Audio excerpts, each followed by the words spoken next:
warahmatullahi wabarakatuh. Bismillahirrahmanirrahim. Nahmaduhu wa nusalli wa nusallimu ala rasulil karim wa ala alihi wa sahbihi ajma'in, amma ba'd. Qala Allah ta'ala fil Qur'anil karim, a'udzu billahi minasy syaithanir rajim. Bismillahirrahmanirrahim. Ya ayyuhalladzina amanu kutiba 'alaikumus syiyamu kama kutiba 'alal ladzina min qablikum la'allakum tattaqun. Wa qala nabiyuna Muhammad sallallahu alaihi wasallam, as-siyamu junnatun ma lam yakhruha. Al-hadis atau kama qala nabiyuna Muhammad sallallahu alaihi wasallam. Disyukur kita panjatkan kehadirat Allah Subhanahu wa taala dengan mengucapkan alhamdulillah. Pada hari ini kita dikumpulkan oleh Allah Subhanahu wa taala di Masjid Al-Qahar Al-Joni dalam rangka apabila sudah menjalankan sholat subuh dengan cara berjamaah, dan insyaallah kita lanjutkan dengan pengajian agama materi tentang fikih, insyaallah berhubungan dengan puasa.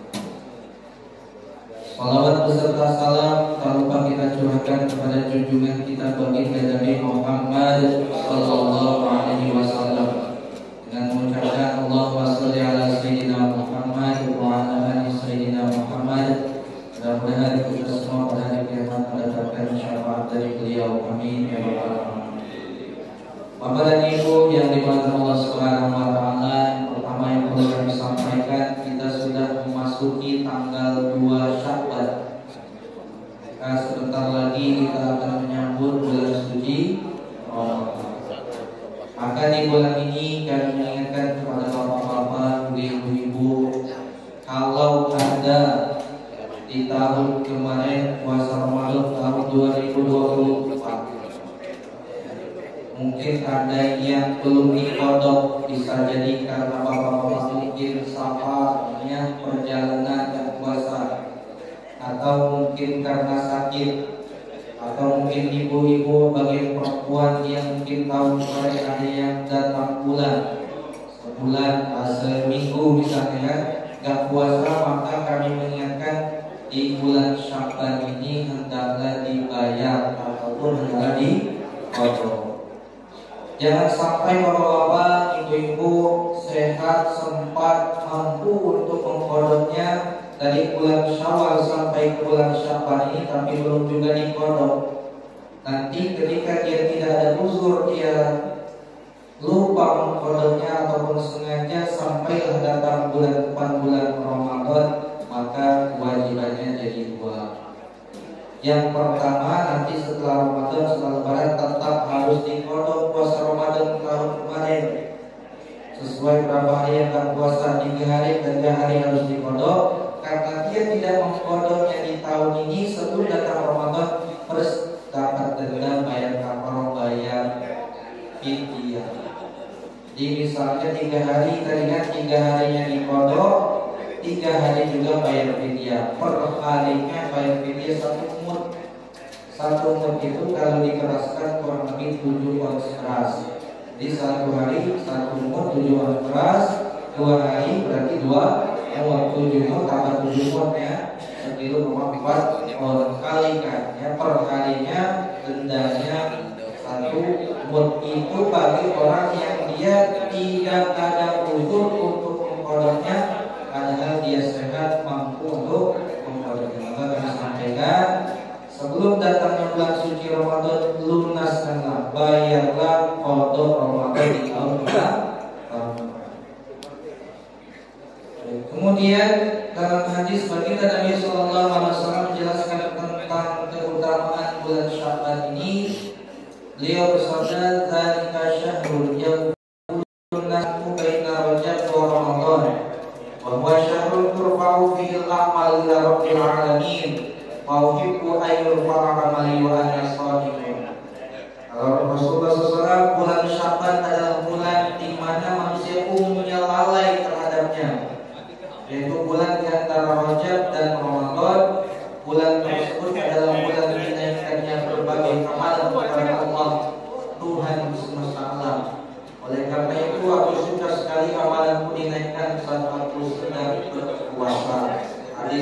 riwayat Nasai. Di bulan Sya'ban ini Rasulullah SAW memperbanyak puasa sunnah. Ya. Puasa sunnah karena di bulan ini amalan kita selama 1 tahun dilaporkan kepada Allah Subhanahu wa taala bertepatan dengan malam nisfu. Setiap sepekan sekali amal kita dilaporkan kepada Allah, diangkat ke langit ya, itu pada hari Kamis. Makanya Rasulullah SAW senang jika amal dilaporkan dia dalam keadaan puasa. Begitu juga ketika amalan setahun dilaporkan kepada Allah Subhanahu wa taala pada malam nisfu Sya'ban, pada siang harinya beliau berpuasa. Di sunnah kita berpuasa di bulan Sya'ban.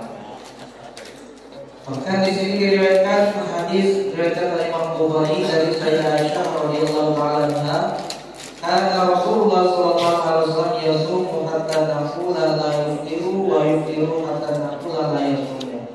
Maka ra'aitu Rasulullah sallallahu alaihi wasallam istakmala siyama syahrin illa Ramadan wa ma ra'aitu aktsara siyaman minhu fi Sya'ban. Rasulullah sallallahu alaihi wasallam biasa berpuasa sampai kami katakan bahwa beliau seakan-akan tidak berbuka. Beliau berbuka sampai kami katakan bahwa beliau tidak berpuasa. Aku tidak pernah melihat baginda Rasulullah sallallahu alaihi wasallam berpuasa secara sempurna sebulan penuh selain pada bulan Ramadan. Aku pun tidak pernah melihat beliau berpuasa di bulan lain yang lebih banyak daripada berpuasa di bulan Sya'ban. Hadis riwayat Bukhari. Ini kita perbanyak puasa sunnah di bulan Sya'ban. Bagi bapak dan ibu yang istiqomah puasa Senin Kamis, teruskan di bulan Sya'ban.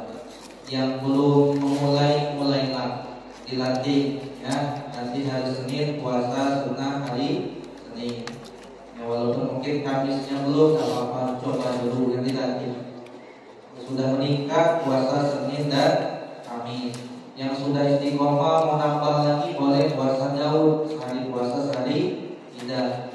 Lebih tingkatkan lagi puasa Ayyamul Bidnya, ditambah lagi 3 hari setiap bulan, tanggal 13, 14, 15 dalam hitungan tanggalan di Hijriah. Karena pahalanya begitu besar sebagaimana oleh Imam Bukhari, saumu salasati ayyamin saumud dahri kulli.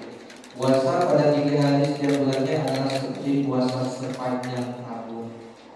Baik, untuk puasa sunnah ini Bapak dan Ibu, ini waktunya lebih panjang niatnya.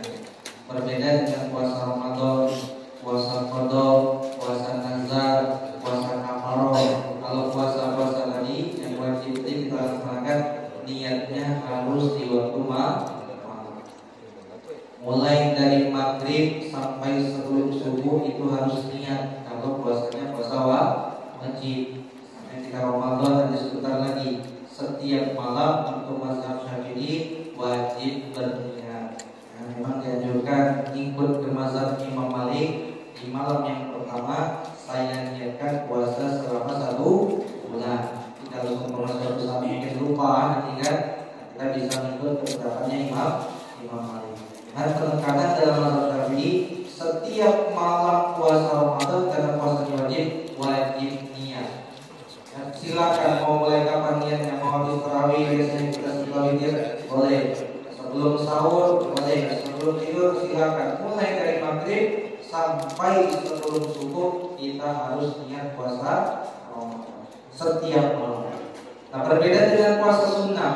Semua puasa sunnah, puasa Senin, puasa Kamis, puasa Ayyamul Bid, puasa Sya'ban, puasa Arafah, ya, Asyura dan lain sebagainya. Kalau puasa-puasa sunnah yang lain, ini boleh niatnya di waktu siang. Misalnya bapak-bapak dan ibu-ibu ya pulang dari pengajian misalkan, atau pulang dari sholat subuh di hari Senin, padahal malamnya dan niat puasa. Ternyata sampai ke rumah baru mau niat. Sudah jam 7, misalnya setengah 7, memang belum ada yang dimakan tadi, belum ada yang dimakan, belum ada yang diminum, belum habis surplus kata. Jadi memang posisi apa? Belum makan, belum minum, belum ada yang dimasuk lewat organ. Nah, maka boleh dia niat puasa maksimal sebelum istiwa, sebelum matahari di tengah-tengah langit atau sebelum subuh. Jadi waktu jam 9 kita niat puasa sunnah boleh, jam 10 juga boleh, silahkan. Itu untuk puasa sunnah. Dan perbanyaklah puasa sunnah terutama di bulan Sya'ban, karena memang puasa di bulan Sya'ban ini adalah supaya kita melatih nanti terbiasa berpuasa pada kita, sehingga nanti kan kadir tadi ketika kita puasa di bulan suci Ramadan. Baik, Bapak dan Ibu, mungkin sampai di sini ada yang kurang jelas atau ada pertanyaan, dipersilakan. Akan ada pertanyaan Bapak Ibu tentang puasa sunnah? Ya, silakan kepada Ibu.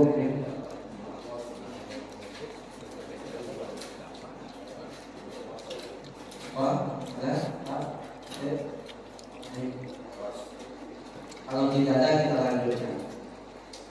Kemudian hal-hal yang diwajibkan, hal-hal yang harus kita lakukan ketika kita puasa. Yang pertama dijelaskan dalam kitab itu ada 4. Yang pertama adalah niat. Niat itu harus, tadi kami jelaskan kalau puasa wajib harus niati lailan, harus berniat di waktu berbeda dengan puasa sunnah.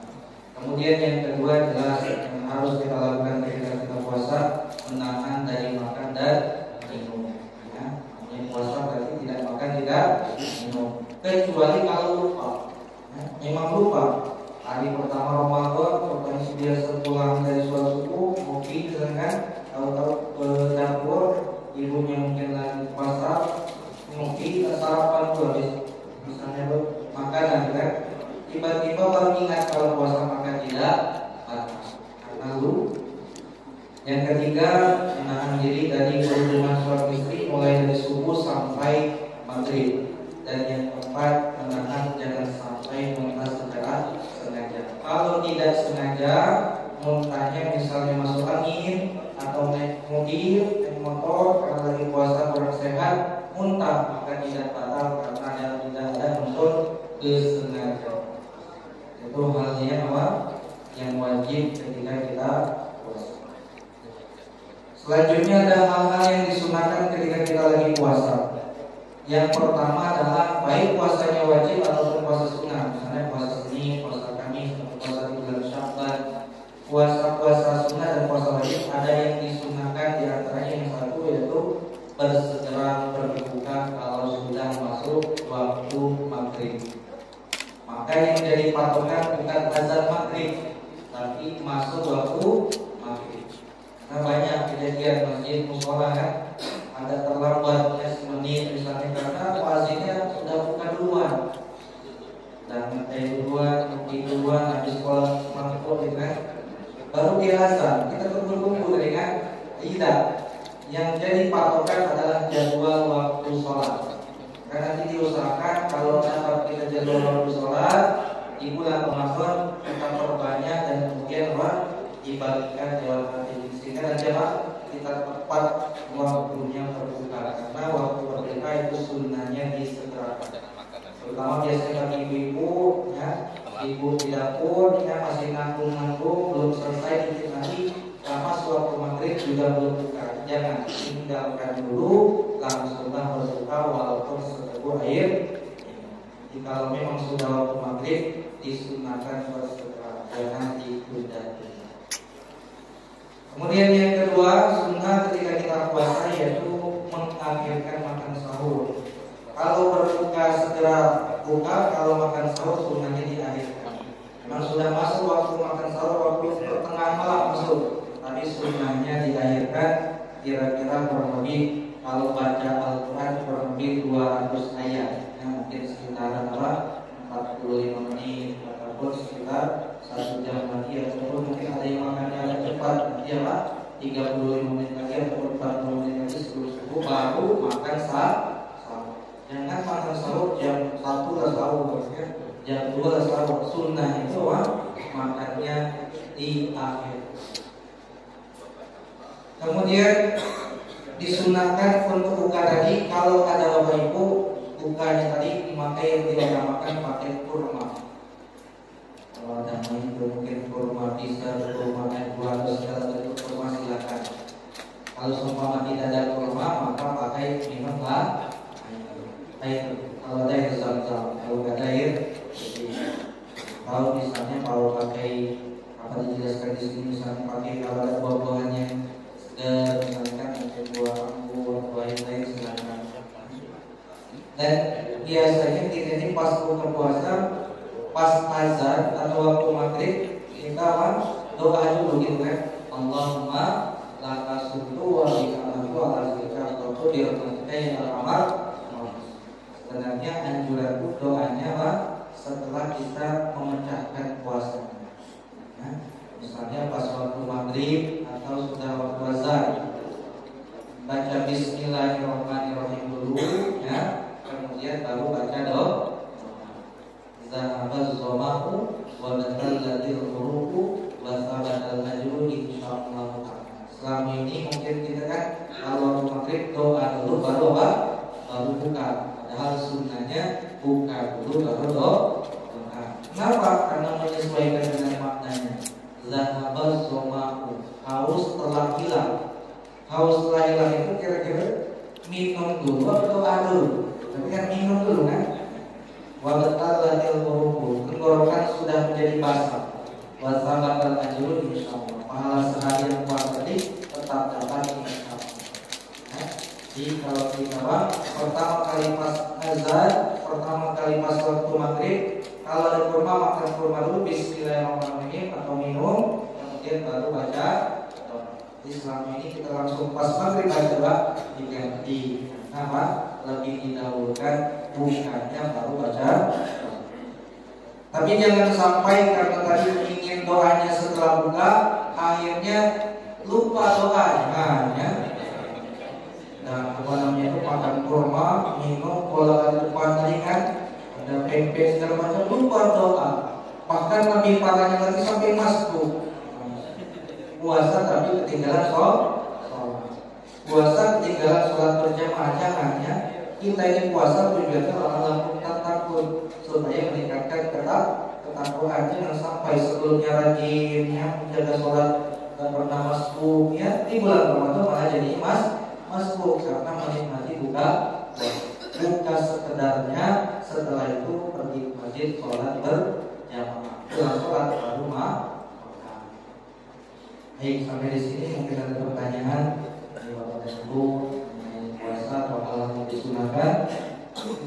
Ya kan, silakan. Assalamualaikum warahmatullahi wabarakatuh. Waalaikumsalam.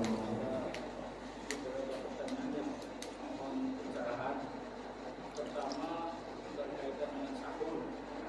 Tadi dijelaskan bahwasanya imsak itu atau diakhirkan lebih kurang 200 ayat harus kita membaca Quran. Bagi Pak Ustadz mungkin mudah itu. Bagi kami yang memulai 200 ayat itu mungkin menghabiskan setengah jaman lebih. Kan hal ini jika diukur dengan waktu kira-kira berapa menit kira-kira. Yang kedua, hikmah diakhirkan ya ketika kita melaksanakan sahur. Dan yang terakhir, ketika di bulan Ramadan di masjid sering melaksanakan atau disiapkan takjil menjelang buka dan buka bersama pada waktunya. Itu bagaimana hukumnya itu?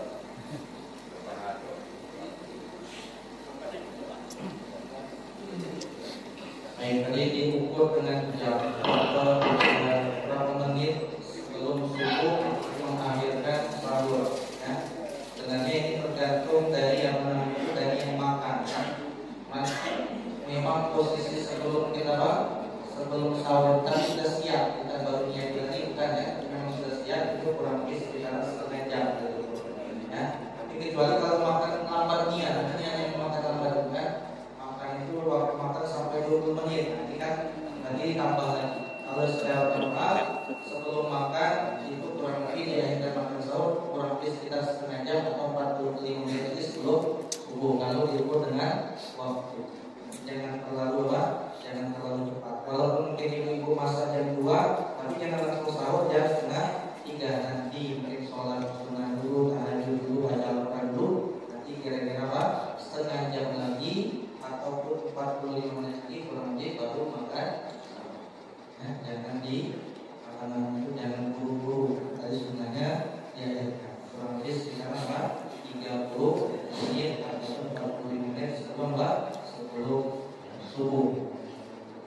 Kemudian apa hikmahnya kita mengakhirkan makan sahur? Banyak hikmahnya, di antaranya ketika kita mengakhirkan makan sahur karena sunnah, setelah kita sahur kemudian setelah kita tunaikan makan minum sudah selesai, kita bisa bersih-bersih, kita bisa sikat gigi, persiapan mungkin mau kamar mandi, kita langsung persiapan ke masjid.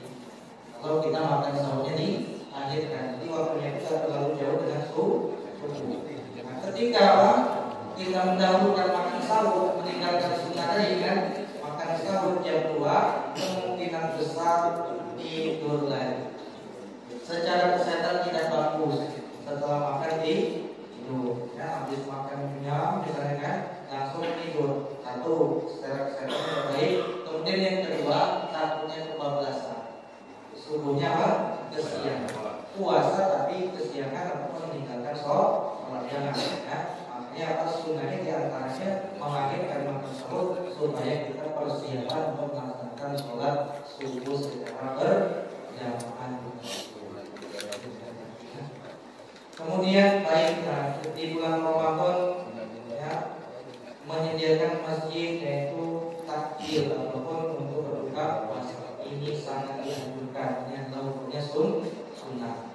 Jadi ketika kita lagi puasa, ini termasuk di antara sunnahnya adalah berbagi takjil, berbagi bersedekah untuk orang yang lagi puasa. Tidak harus banyak-banyak. Misalnya walaupun berbagi mungkin seteguk air minum, sebiji kurma, kita mampu, tergantung kemampuan masing-masing. Kalau memang mampu sedikit, memang mampunya banyak. Karena setiap makanan dan minuman yang dimakan ataupun diminum bagi orang yang tadi berpuasa pas dia buka, kita mendapatkan pahala puasa yang penuh pada saat hari itu. Misalnya di hari yang pertama kita berbagi kurma.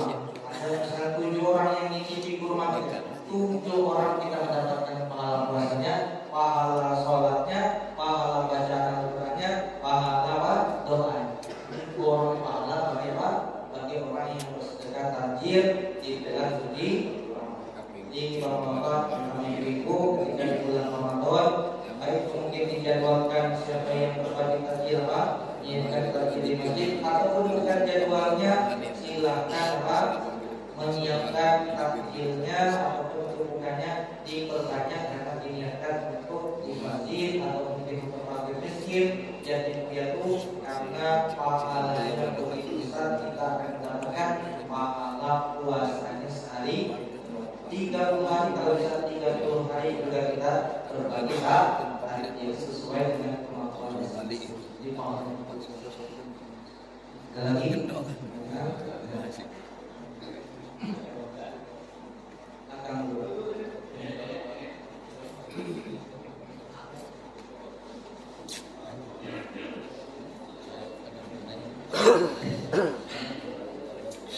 Assalamualaikum warahmatullahi wabarakatuh. Sebenarnya ada 2 yang saya tanyakan. Pertama, Allah mengangkat amal kita itu setiap minggu, setiap Kamis. Kemudian ada lagi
SWT, yaitu pada hari Kamis. Nah, kemudian setiap setahunnya dilaporkan pada malam nisfu Sya'ban.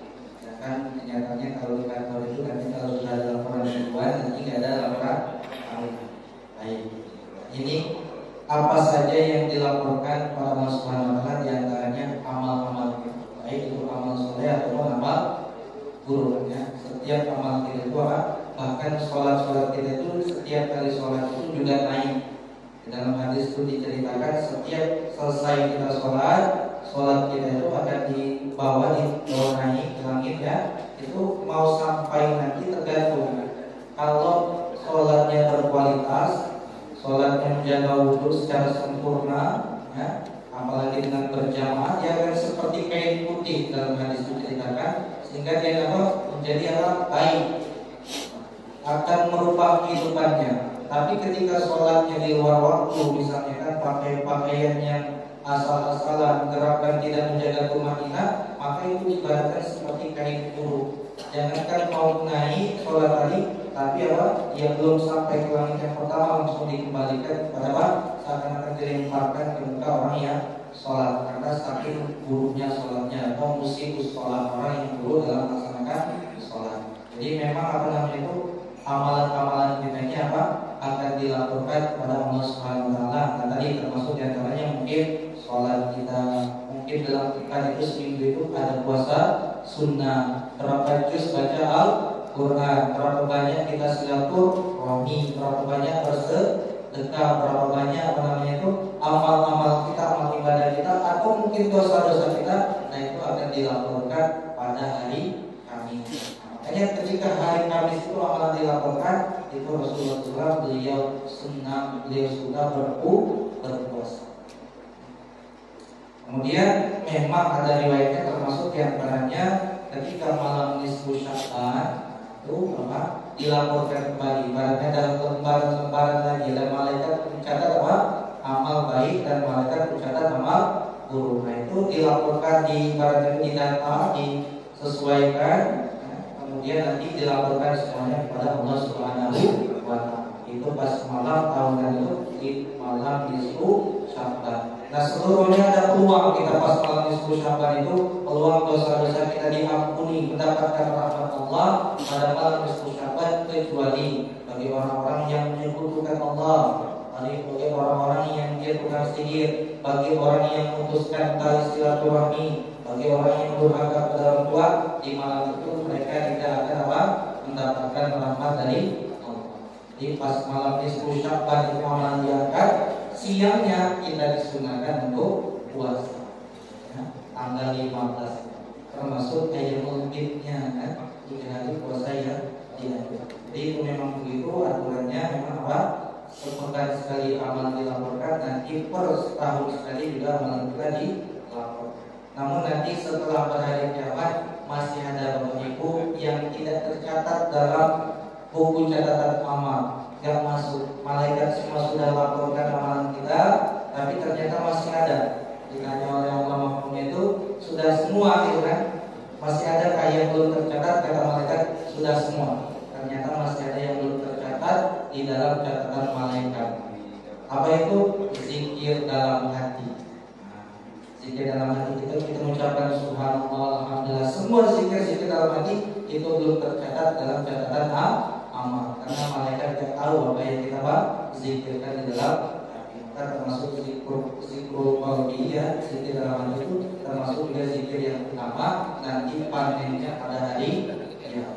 Zikir lisan ucapan kita perbanyak, zikir dalam hati juga kita perbanyak istighfar, perbanyak muhasabah. Kemudian pertanyaan yang kedua mengenai jam waktu maghrib ya. Jadi yang lebih tepatnya kita menyesuaikan dengan daerah masing-masing ya. Jadi jangan sampai kita di Batu Raja bisa tinggal, tapi jadwal maghrib kita menyesuaikan dengan tempat yang lain. Tidak, kita misalnya di Batu Raja Timur misalkan, maka kita sesuaikan dengan jadwal maghrib di Batu Raja Timur. Jangan disamakan dengan tempat yang lain, sesuai dengan tempat tinggal kita. Misalnya di Sulawesi, misalnya tempat yang lain, Papua, mereka sudah waktunya maghrib, tidak ada masalah lain waktu, karena memang menyesuaikan dengan waktu apa? Maghrib, sesuai dengan daerah masing-masing. Ya. Itu beda-beda. Nah, untuk sekarang jalur yang lebih hati-hati, dan itu sudah di dicek pakai alatnya, ya, itu oleh pemenang. Jadi biasanya setiap bulan Ramadan, nah itu sudah dibuat jadwal waktu maghrib. Jadi untuk lebih hati-hatinya kita pakai yang itu saja ya, waktu maghribnya. Jadi di jam digital malam kami di masjid itu kadang-kadang error juga. Ya, biasa itu kadang-kadang mati lampu berubah, ya. Jadi harus dibenarkan, dan banyak kejadian. Jadi kadang-kadang nggak sesuai, kadang bisa jadi dia lebih lambat, bisa lagi lebih cepat. Lebih akurat pakai di HP tadi ya, karena di HP itu jamnya pakai satelit pas dia.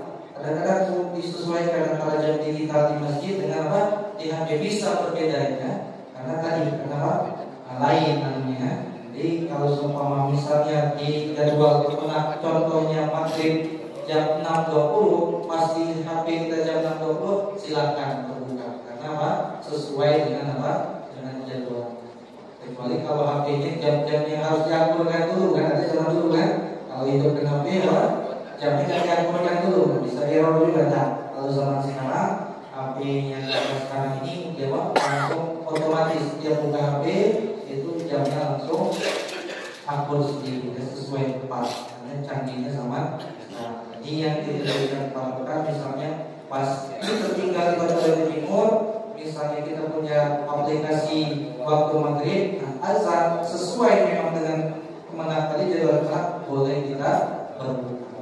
Tapi suatu saat biasanya misalnya kita ngaturkan, karena mungkin dinas di luar tadi kan misalnya sering di luar tadi waktu maghrib lain, pas itu puasanya di bulan Ramadan di Batu Raja agak duluan misalnya azan jangan, karena menyesuaikan dengan tempat masing-masing, intinya sesuai dengan daerah. Jika di Batu Raja Timur berarti sesuaikan waktu maghribnya dengan Batu Raja Timur, dan tepat waktunya sesuai dengan jadwal yang dibagikan oleh pemenang. Ada lagi pertanyaan?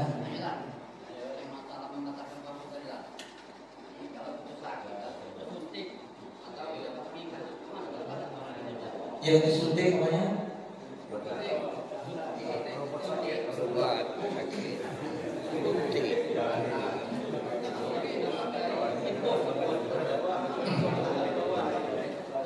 Ya, kalau disuntik, ya, suntik tidak batal, maka dia sekedar mengobati.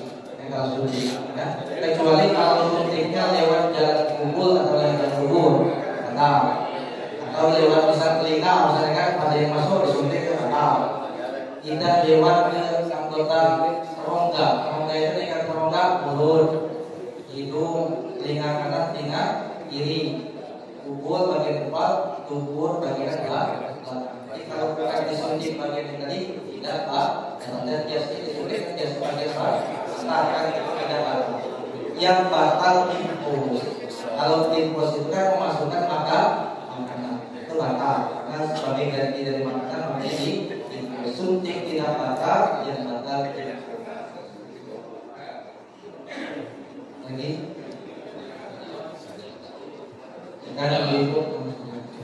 Terima kasih Pak Ustaz. Assalamualaikum warahmatullahi wabarakatuh. Waalaikumsalam. Di bulan Ramadan ini Pak Ustaz, kita kan sama-sama menginginkan mencari amal ibadah. Yang saya tanyakan nih Pak Ustaz, setiap bulan Ramadan kan itu musim banyak orang-orang yang minta-minta aja Pak. Pasti itu Pak. Nah, kemudian kita kan sering bagi-bagi takjil, kemudian kita ibadah juga dengan mereka juga, ngasih uang gitu kan. Itu apa hukumnya Pak? Terkadang yang kita berikan ke orang ini kan tidak berpuasa. Nah, itu jadi hukum yang kita berikan kepada mereka gitu Pak.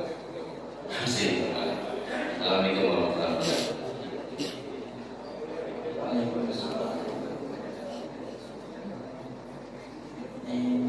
Di halaman mungkin di bulan Ramadan banyak pengemis ya, banyak orang yang minta.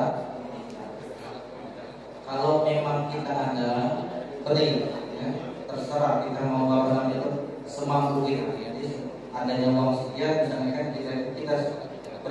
pun kita sedekahkan tanpa kita harus mengecek mengoreksi dia itu kira puasa atau tidak, nggak usah. Jadi ketika ada orang yang minta kasihkan, ya. Wa masa ilafala tanpa. Kalau ada orang yang minta jangan dimaki-maki, jangan dimarahi. Kalau ada kasih, kalau nggak punya sudah tinggalkan. Ada Pak ya. Jadi jangan sampai sudah kita nggak ngasih kita marah-marahin dulu kan. Kamu ini kerja bukan di zaman kan, nggak ngasih tapi dimarah-marahin kan ya.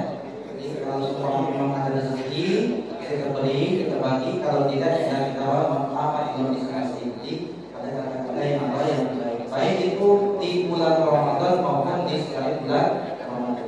Ada orang berkunjung ke rumah kita misalnya kan, kita tahu misalnya kan, ya misalnya tadi pengemis dan lain sebagainya. Kalau memang kita punya rezeki kasih, ya. Jadi jangan sampai cerita dalam hadis, jangan sampai ada orang yang butuh hajat, yang berhajat kepada kita mampu beri, sementara dia minta, kemudian dia pulang dalam keadaan tangan kosong. Beri semampu kita.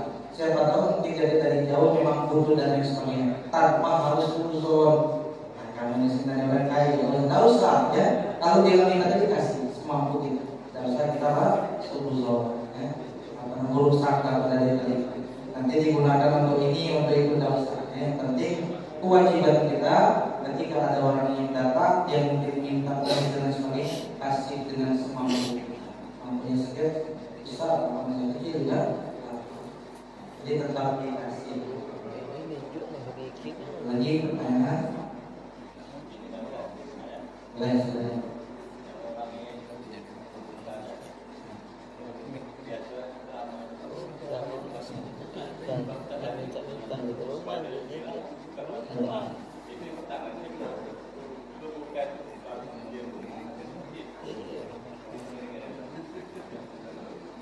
Nah, ditanyakan tadi kan betul kan, setelah ini kita buka itu kan waktu maghrib, ya waktu azan kita langsung doa dulu kan, gitu kan?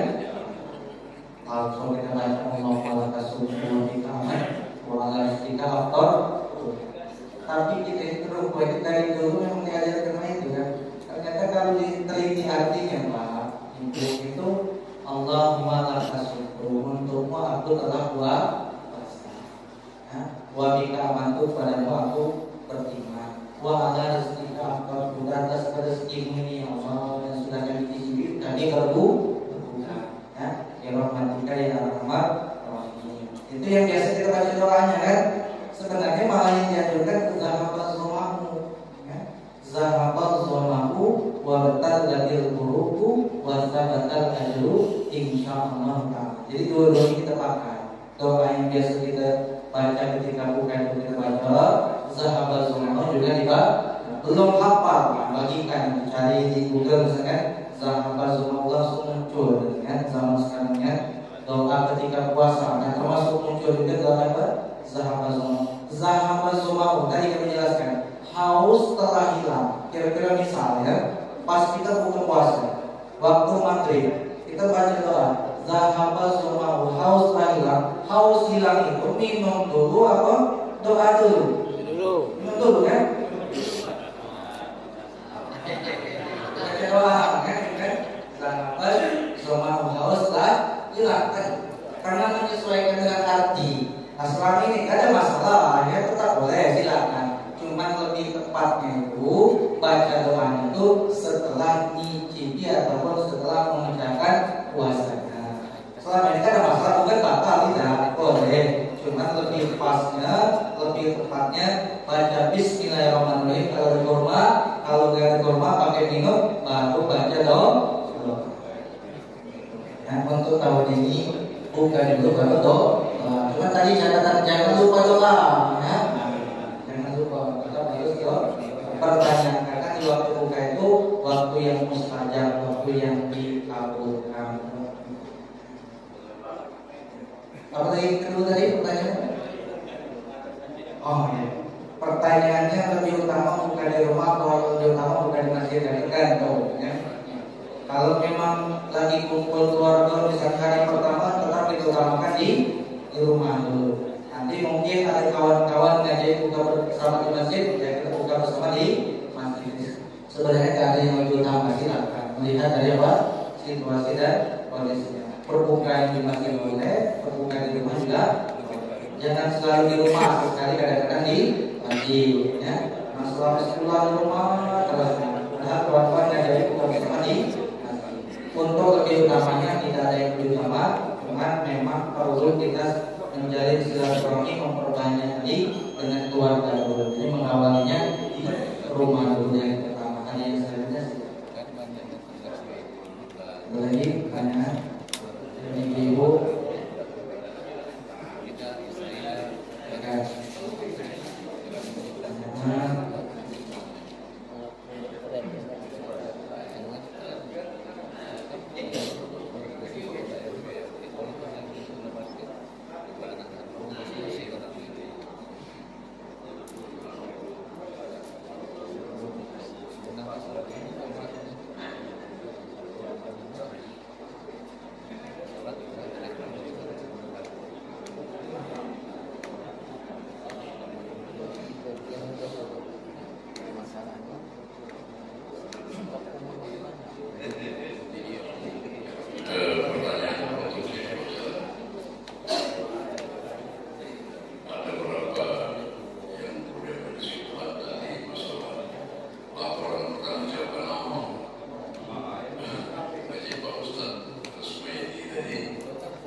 di dalam surat Az-Zalzalah itu kan Allah berfirman, "Faman ya'mal mithqala dzarratin khairan yarah, wa man ya'mal mithqala dzarratin syarran yarah."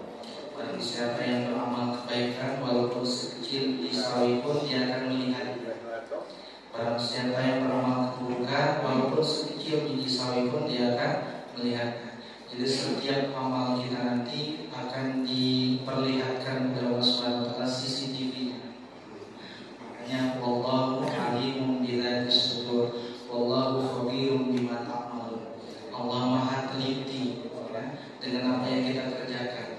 Yang memang ikhlas salatnya berjamaah diteliti oleh Allah. Yang hanya kadang-kadang karena suasana misalnya kan, karena suasananya ramai, kalau tidak ke masjid malu, diteliti oleh Allah. Karena terbukti pas lagi ramai dia sholat, tapi pas lagi di rumah, lagi di kantor, lagi di perjalanan sholat sendirian, kan?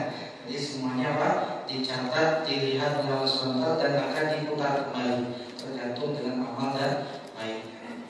Baik per hari memang ada hadisnya, jadi ada pertukaran malaikat. Makanya pas waktu subuh itu pergantian malaikat. Ya, malaikat ada malaikat yang menjaga memperhatikan amalan kita ini pas kita lagi pergantiannya, ketika mereka jaga dari isya dari asar sampai ke subuh. Amal apa saja yang kita perbuat, misalnya mungkin dari sholat, bacaan Al-Quran, terus diperhatikan sholat malam, ucapan kita tadi kan, ya. Ma yalfizu min qaulin illa ladaihi raqibun. Tidak ada yang terucap satu ada malaikat raqib dan atid, ya. Yang manfaat yang baik langsung dicatat kebaikan, yang buruk juga dicatat keburukan, ya. Setiap ucapan kejadian hati-hati. Kita termasuk di bulan Ramadan yang perlu kita perbanyak, jangan sampai kita mengatakan hal-hal yang sia-sia, justru kita perbanyak membaca Al-Quran. Setiap yang terucap dari lisan kita yang baik dan yang buruk itu dicatat oleh ma yalfizu min qawlin illa ladaihi raqibun. Itu malaikat pas waktu subuh ini gantian. Jadi yang rajin sholat subuh tercatat ya. Nah, ini si fulan ini kan ya, bapak ini rajin catatnya. Pas lagi pencatatan untuk penukaran jadwal ya. Pas itu sip-sipannya tadi. Nah, itu di waktu dalam keadaan sholat. Nanti ketika waktu asar dari subuh ke asar malaikat lain lagi ditukar ya.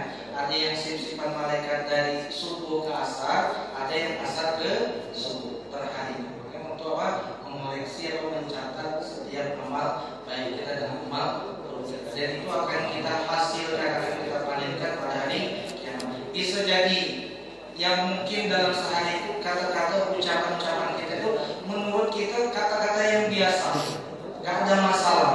Ternyata di sisi Allah ucapan itu luar biasa bahaya, bisa menyebabkan masuk ke neraka jahanam. Hati-hati.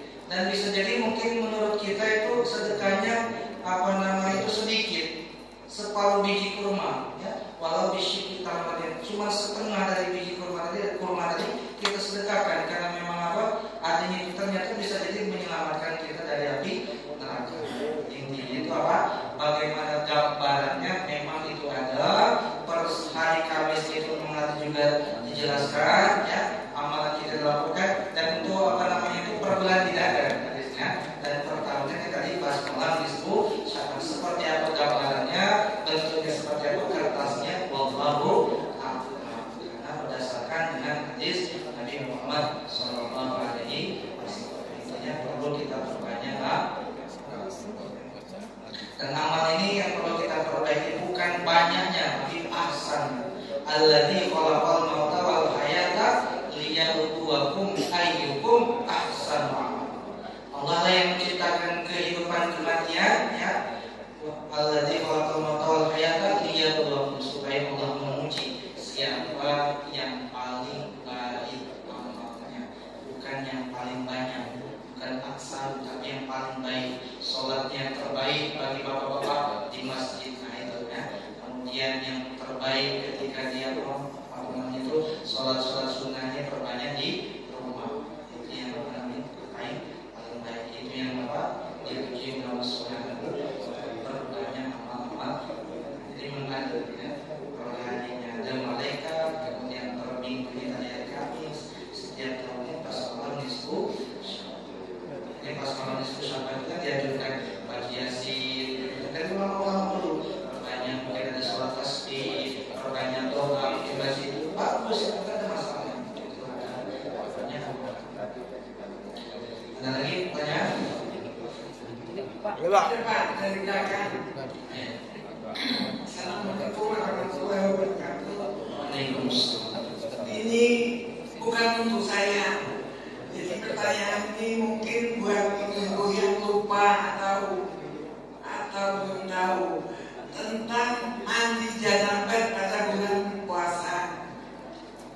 Yang baik bagaimana, apakah dilakukan masak dulu atau bagaimana dulu, pokoknya sebaiknya bagaimana di bulan Ramadan kalau terkena janabah, dan batas waktu mandi itu pada pukul berapa. Terima kasih. Assalamualaikum warahmatullahi wabarakatuh. Memang yang paling baik, kalau memang fit ya, memang lagi sehat, punya fisiknya kuat, jadi pas ibu junub, kemudian mau mandi di malam bulan Ramadan sebelum masak bagusnya ya, karena lebih barokah ketika kita dalam keadaan suci. Jadi kalau bisa ya, misalnya bangun jam 3 atau setengah 3, kalau kuat badannya, ingat catatan kan, fisiknya kuat, mandi dulu, kemudian kalau mau sholat sunnah silakan. Jadi lebih baik, yang terbaik memang bangun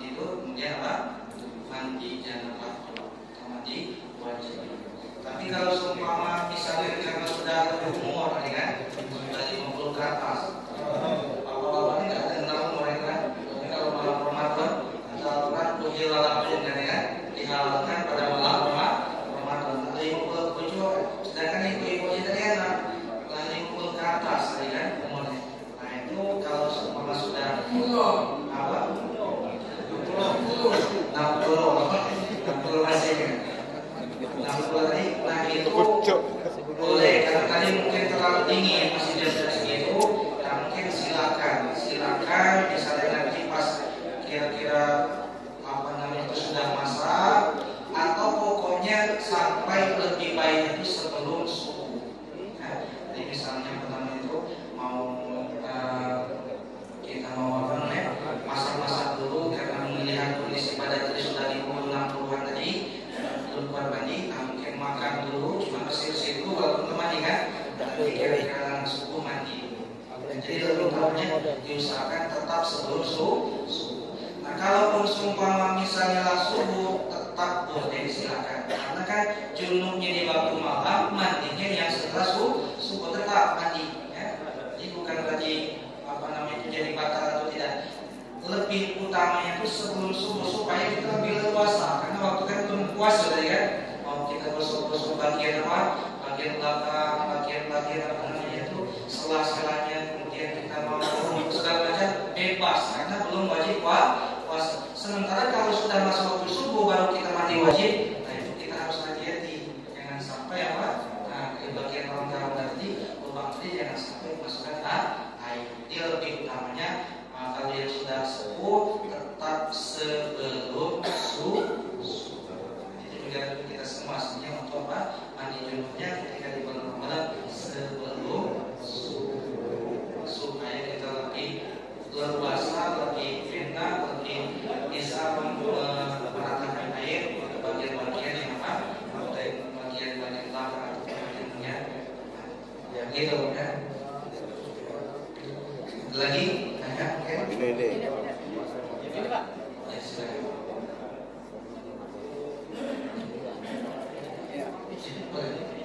Mic-nya jauh. Langsung ya.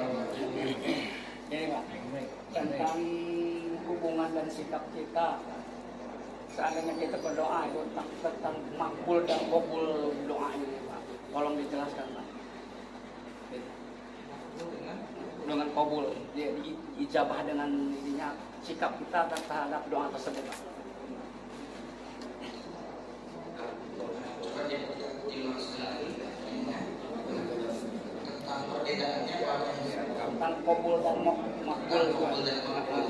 Adanya kita berdoa, kita masalah sekarang tuh bagaimana itu sikap kita terhadap doa tersebut dikabul dengan makbulnya itu. Sebenarnya kalau untuk arti dari kabul dan makbul intinya sama ya, makbul, kabul ataupun diijabah. Nanti intinya itu diterima ya. Cuman ada memang tempat-tempat yang makbul, ada memang waktu-waktu yang makbul ataupun yang terkabul, yang memang ada tempat diantaranya tempat-tempat yang dikabulkan waktu doa, ada tempat-tempat bisa di Mekah, pasti jadi Ismail atau pasti waktu awal tempat-tempat tertentu, tempatnya niat memang tempat-tempat kalau kita berdoa makbul ya, dan banyak.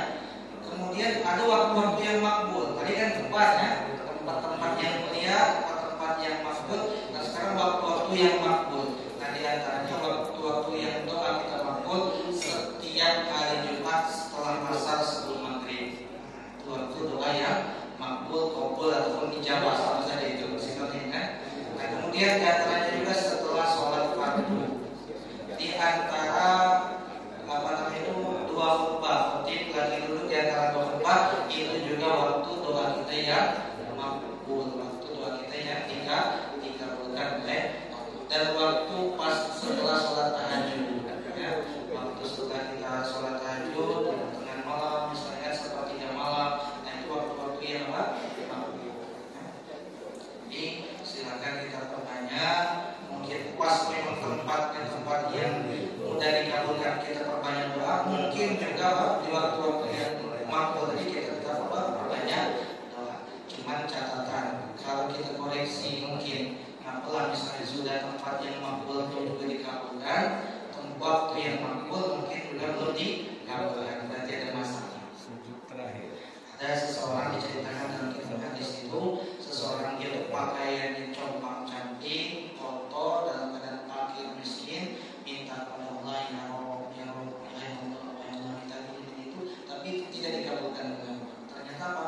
Ternyata makanan yang dia makan dari hasil yang haram, minuman dari haram, pakaian yang dia pakai juga dari yang haram. Bagaimana Allah mengabulkan doanya? Semuanya dari yang haram.